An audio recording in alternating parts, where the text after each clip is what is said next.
আপনাদের পরিবারের মহিলাদের ইজ্জত হানি হওয়া কি খুব দরকার?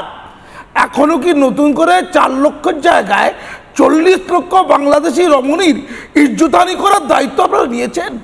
না কয়েক কোটি বাংলাদেশি মানুষের প্রাণকে বিসর্জন দেওয়ার জন্য আপনারা দায়িত্বপ্রাপ্ত হয়েছেন? এই যে ঘটনা আপনারা পাকিস্তানকে চাইছেন কেন? ধর্মের মাসুম সাহেব কেন করছে? কেন?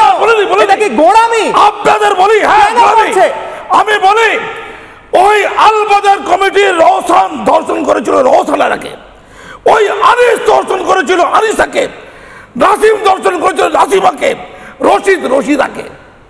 একই ধর্ম, তারা বোন ছিল, বোনকেও তারা ছাড়েনি।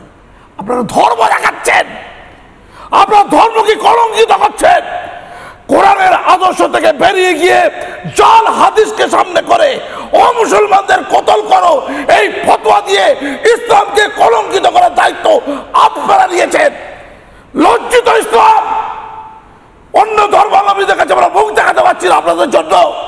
ভারতবর্ষে আপনারা অসম্মানিত হচ্ছে। আমরা যারা সংখ্যালঘু মুসলমান, যারা ভারতে বাস করছি, আমরা কোনো উত্তর নেই, অসম্মানিত বোধ করছি। কোনো উত্তর নেই, কোনো উত্তর নেই, কোনো উত্তর নেই।